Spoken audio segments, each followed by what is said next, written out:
রাজার মুকুট যেন খোয়ানোর পথে ওয়াশিংটন। বিশ্বের সবচেয়ে ক্ষমতাবান রাষ্ট্রের তকমা কি এবার পিছু হটছে যুক্তরাষ্ট্রের কাছ থেকে, যে আমেরিকার সামরিক শক্তির সামনে বিশ্বের বাঘা বাঘা দেশও হিসাব কষে পা ফেলে, সেই আমেরিকাই নাকি ইরান যুদ্ধে হেরে গেছে এমন বিস্ফোরক দাবি করেছেন এবার খোদ মার্কিন সিনেটর। শুধু হারই নয়, যুদ্ধ যত দীর্ঘ হচ্ছে ততই নাকি দুর্বল হয়ে পড়ছে ওয়াশিংটন আর শক্তিশালী হচ্ছে তেহরান। কিন্তু কোন মার্কিন সিনেটর এমন মন্তব্য করলেন, আর কি হিসাব থেকেই বা এই দাবি করছেন তিনি? এমন বিস্ফোরক মন্তব্য করেছেন মার্কিন ডেমোক্রেট সিনেটের ক্রিস মার্ফি। 9 আগস্ট মার্কিন শীর্ষস্থানীয় টেলিভিশন চ্যানেল সিএনবিসিকে দেওয়া এক সাক্ষাৎকারে এসব মন্তব্য করেন তিনি। প্রেসিডেন্ট ডোনাল্ড ট্রাম্প ইরানের সঙ্গে যুদ্ধে হেরে গেছেন, এতেই মুহূর্তেই নজর কাড়ে আন্তর্জাতিক গণমাধ্যমগুলোর। শুধু তাই নয়, মার্কিন এই সিনেটর আরও দাবি করেন যুদ্ধ যত দীর্ঘায়িত হচ্ছে যুক্তরাষ্ট্র ততই দুর্বল হয়ে যাচ্ছে আর ইরান আরও শক্তিশালী হয়ে উঠছে। সামরিক শক্তির হিসেব যে শুধু মিসাইল আর বোমার নয়, এখন তা হারে হারে টের পাচ্ছে ওয়াশিংটন।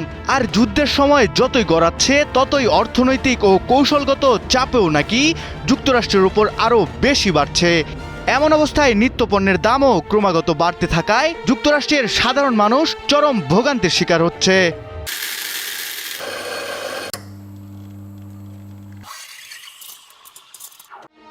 তাই তো এই যুদ্ধের সবচেয়ে বড় চাপের জায়গা হয়ে উঠেছে হরমুজ প্রণালী। বিশ্বের জ্বালানি বাণিজ্য পথগুলোর একটি এই প্রণালী।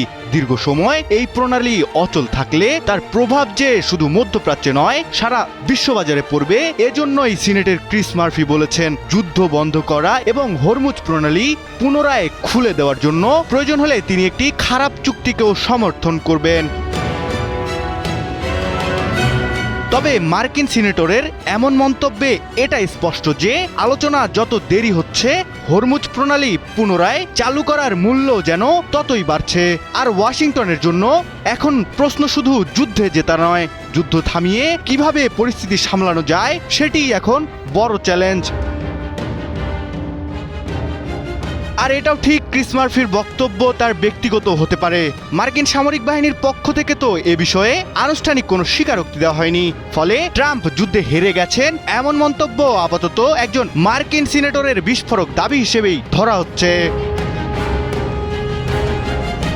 তবুও মার্কিন সিনেটরের মুখে এমন মন্তব্য নিঃসন্দেহে ভাববার বিষয়। কারণ যে ওয়াশিংটন বছরের পর বছর সামরিক শক্তি দাপটে বিশ্ব রাজনীতির কেন্দ্র ধরে রেখেছে, সেই ওয়াশিংটনের ভেতর থেকেই এখন প্রশ্ন উঠেছে, ইরান যুদ্ধ কি সত্যি আমেরিকার শক্তি বাড়াচ্ছে, নাকি উল্টো যুদ্ধের বোঝাই যেন দুর্বল করে দিচ্ছে যুক্তরাষ্ট্রকে?